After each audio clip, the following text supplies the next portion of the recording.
শালা মিস্ত্রি জাতি একবারে ফাউল জাত ইটাগুলা বারে মোর পুরে সিটে সাটা আছে আশপাশে ওখানে আজ আসুন তাহলে আসুন এলা কি আর ভাল লাগে আগে প্রতিদিন বাড়ি থাকি দেখ না ছুসে আগে আসুক মিস্ত্রি আস শালা মিস্ত্রি কাজ করা পারবে না কাজ করবে তো গিয়া গরম লাগে আর গরম আর পাশার ভিতরে শিলে দিব খালি আগে টেকা লিবে আসুক শালা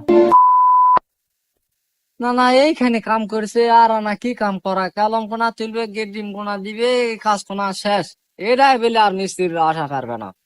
দেখো দে ফোন দাও যে আজকে আসবে না আগে খেলে দেখে ফোনটা দিলে আসো হ্যালো মিস্ত্রি ভাই কাজ এলা হবে ভাই ও টাকা লাগবে হাতার নাই তা আসো আসো টাকা তোমার কাছকে দাম তুমি আসো হয় হয় কটা জিনিস লাগবে আজকে টাকা লিয়ে তুমি আসো আসো